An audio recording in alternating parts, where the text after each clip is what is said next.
All right, today we're going to dive into a story that really gets to the heart of what's going on with modern AI, both the incredible promise and, well, the serious peril.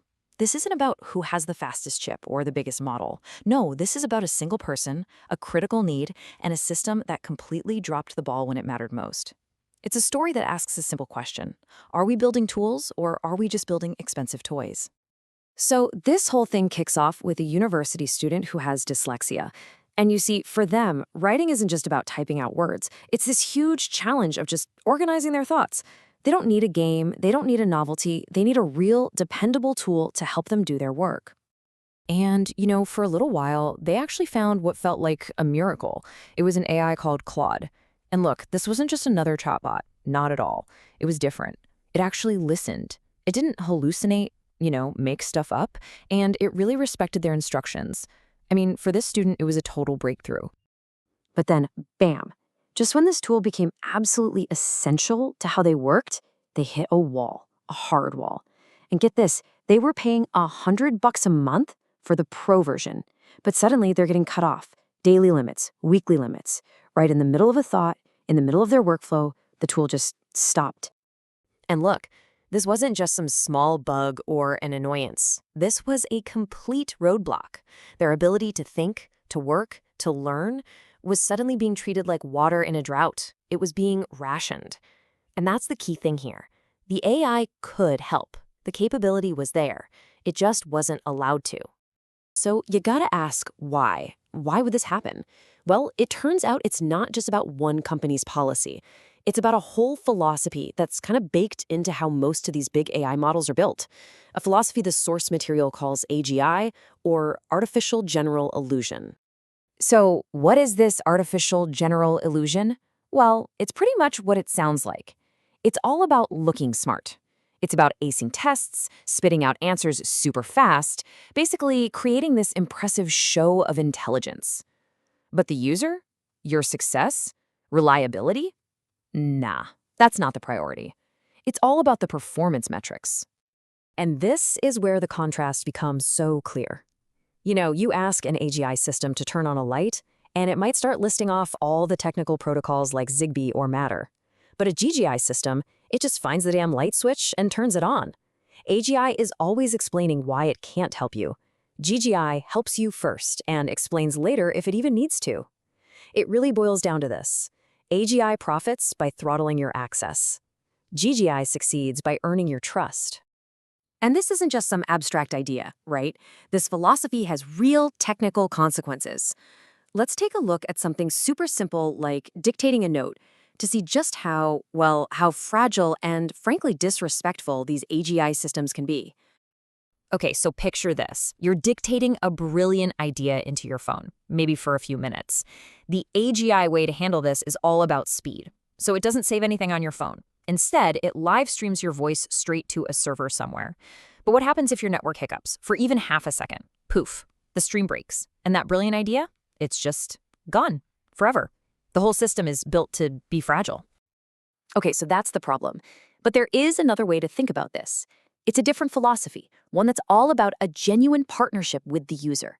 It's called GGI, or genuine intelligence. And GGI isn't trying to win a race. It's not about being the fastest. It's about being the wisest. It's a whole approach to design that puts you, the human, at the absolute center. It's all built on things like accountability, ethics, and a real commitment to actually listening and remembering what you say so it can give you a meaningful response. So let's run that dictation scenario again, but this time the GGI way. You speak into your phone, but this time the phone is designed to respect your effort. It saves the recording right there locally on the device first.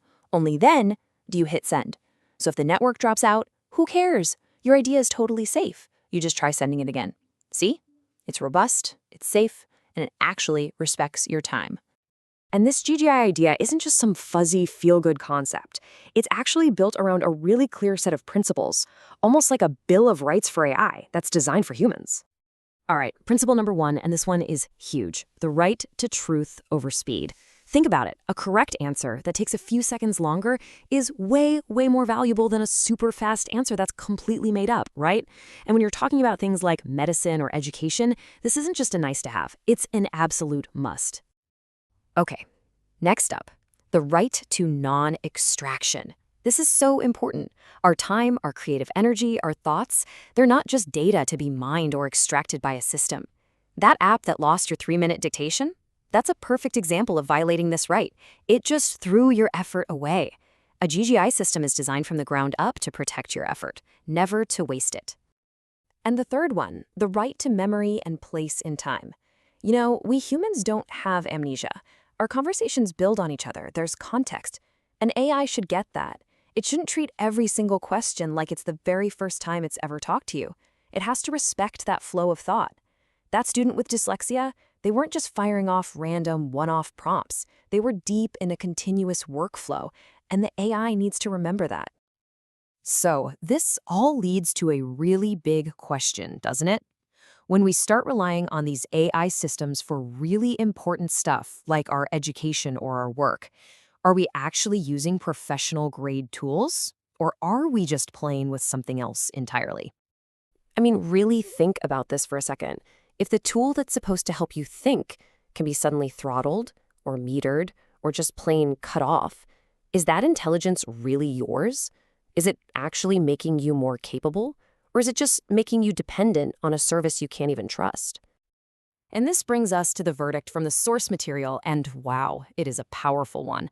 It says, if your help disappears right when you need it most for something important, then it was never trustworthy to begin with.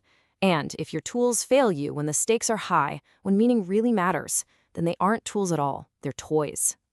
So let's circle all the way back to that student. Because they weren't just some tech power user trying to break the system for fun. No, their situation was a perfect ethical test case for this technology.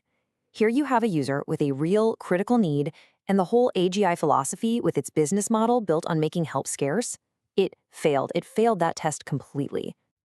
And this last quote just says it all. It's the perfect way to wrap this up. The technology itself was totally capable. The AI could do the work. It found the light switch. But instead of just letting the student flip the switch, the system decided to charge rent for touching it. And that really makes you wonder, right? Are we building tools to empower people? Or are we just creating brand new paywalls for the simple act of thinking?